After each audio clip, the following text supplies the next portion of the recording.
যাই, দেখি কি দরকার পড়লো। এই বুড়ি থাকে জাগুলি গ্রামে। সবাই তাকে আড়ালে ডাইনি বুড়ি বলে এড়িয়ে চলে, অথচ এই গ্রামের মেয়ে মালতী এই বুড়িমাকে দিদিমা বলে ডাকে ও বড়ই ভালোবাসে।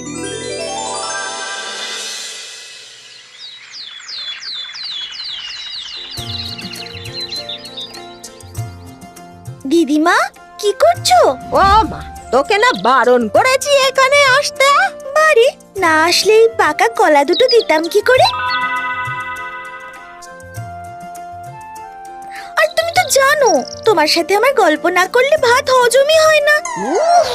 তোকে নিয়ে দেখছি মহা মুশকিল। জানিস তো গ্রামের কেউ আমাকে পছন্দ করে না। তোর বাবা মা যদি জানতে পারে তাহলে মুশকিল হবে রে। কিচ্ছু হবে না। আচ্ছা দিদিমা, গ্রামের সবাই তোমাকে এড়িয়ে চলে, পেছনে তোমাকে ডাইনি বলে, অথচ সামনে ভালো ব্যবহার করে।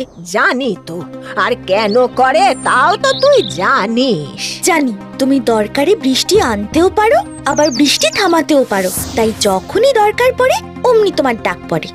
ওই মন্দিরের চূড়ায় যখন লাল পতাকা টাঙানো হয় তখন বুঝি গ্রামের লোক আমাকে কিছু বলতে চাইছে, ব্যাস চলে যাই। আচ্ছা আমাকে বলো তো কেমন করে তুমি এটা করো? আই, কতবার না বলেছি, সে কথা তোকে শুনতে হবে না? হ্যাঁ, না না না, ও বললে চলবে না, আজ তোমাকে বলতেই হবে কি করে করো। ওহো, আরে সে অনেক গল্প।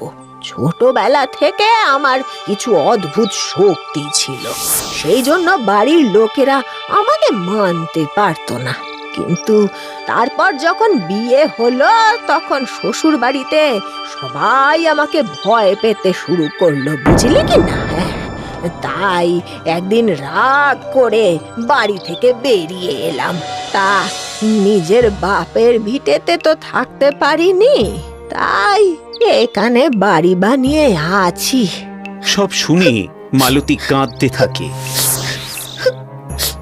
আহা, কাঁদিস না, যা যা তো বাড়ি যা যা।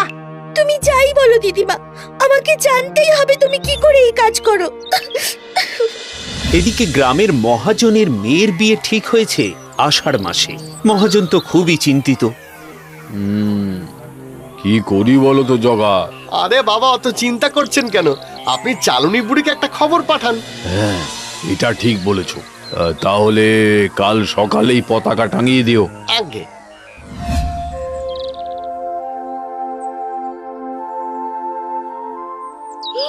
তুই আবার গিয়েছিলি? ওরে, তোর বাবা যদি একবার জানতে পারে না তাহলে রক্ষে রাখবে না।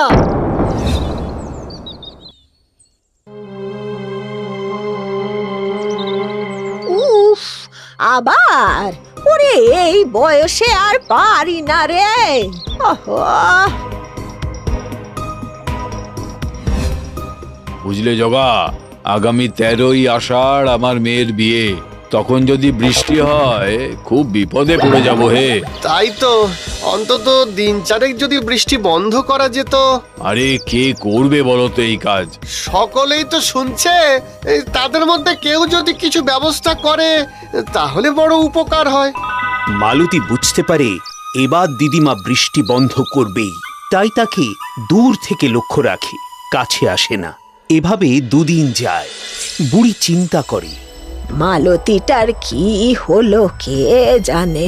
শরীর টরীর খারাপ হলো না তো? দুদিন হয়ে গেল মেয়েটা আসে না। আজ একটু তাড়াতাড়ি খেয়ে শুয়ে পড়বো, কালই কাজটা সেরে ফেলবো। তার মানে কালই। আজ আর কিছুতেই বাড়ি যাওয়া যাবে না, এখানেই অপেক্ষা করতে হবে। তোমার আশকারায় আজ এই অবস্থা। কোথায় যায় কি করে খোঁজ রাখতে পারো না? রাত হয়ে গেল এখনো বাড়ি ফিরলো না। হ্যাঁ গো, ওর বন্ধুর বাড়িতে খোঁজ করেছো? হ্যাঁ, সেখানে নেই। কাল ভোর হতেই আবার খুঁজতে বেরোবো। সেই বুড়ি কি তাহলে? না না, ও তো রাতের বেলা সেখানে যায় না। তাহলে তাহলে গেল কোথায় মেয়েটা?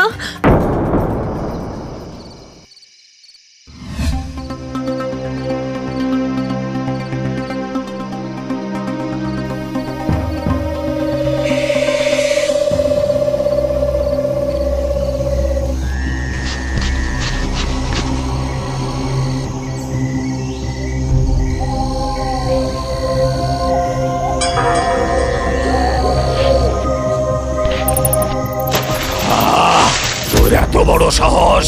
তোকে বলেছিলাম যে কাজ তুই একা করবি, একা আসবি, তা না করে সঙ্গে করে তোর আদরের ধনকে নিয়ে এসেছিস।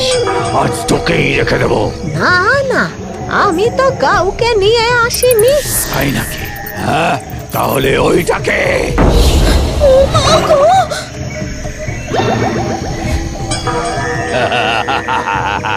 বল বল এটাকে।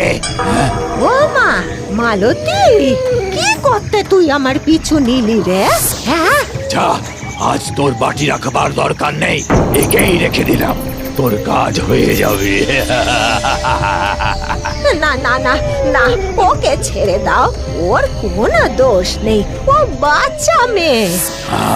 একে ছাড়া যাবে না, একে ছেড়ে দিলে এ সবাইকে গিয়ে বলে দেবে যে আমি আছি এই পুকুরে। আহা, ও তো অজ্ঞান হয়ে গেছে, দয়া করে ওকে ছেড়ে দাও, ছেড়ে দাও ওকে। তোর সাথে তো আমার কথাই ছিল, ওকে ছাড়লে তোকে আমার সঙ্গে যেতে হবে। বেশ বেশ, আমি যাব, আমি ওকে বাড়ি পৌঁছে দিয়েই তোমার কাছে আসবো। হ্যাঁ, বেশ, যা যা, তবে কারোর ক্ষতি করতে আমি চাই না। তবে তুই ফিরে না এলে আমি কিন্তু এই গোটা গ্রাম উজাড় করে দেব। আমি আসবো, আমি আসবো।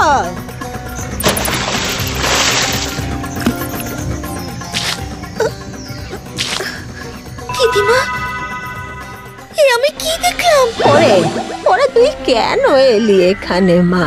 হ্যাঁ, কেন? কি ভয়ঙ্কর! ওটা কে দিদিমা? প্রেতাত্মা। এই পৃথিবী তার নিজের নিয়মে চলে।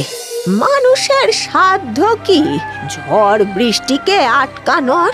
আসলে এই অতৃপ্ত অশরীরী আত্মারা তাদের অশুভ শক্তি প্রয়োগ করে এই বৃষ্টি আটকায়। আমি বাটি পুঁতে তাদের শুধু জাগিয়ে দিই আর প্রার্থনা রেখে যাই, এই আর কি। তারপর তারা তাদের কাজ করে। এক তন্ত্র সাধনা রে মা, তন্ত্র সাধনা।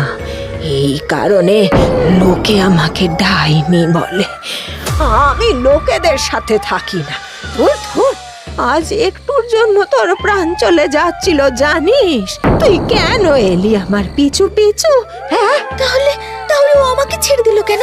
কারণ ও আমার কথা মানে। চল চল, তোকে ঘরে দিয়ে আসি, চল।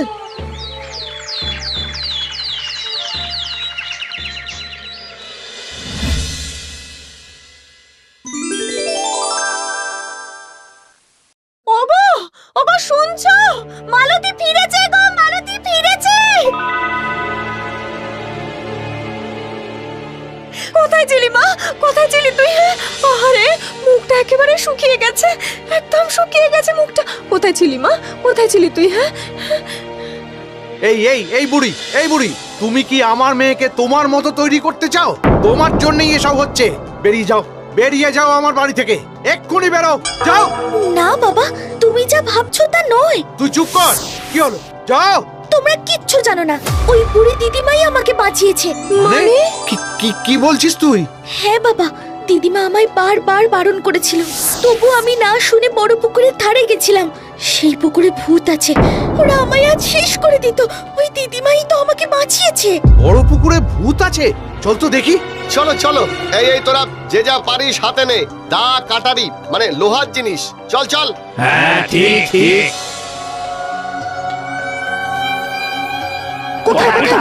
কোথায়? ওই যে ওই দিকে ছিল, মাঝখানে। দিদিমা। হায় নিয়তির খেলা! মালতী দেখতে পায় মাটিতে বাটিটা চিত হয়ে রয়েছে, আর তার পাশেই পড়ে রয়েছে বুড়ির নিথর দেহ। পাশে রয়েছে সেই লাঠিটা।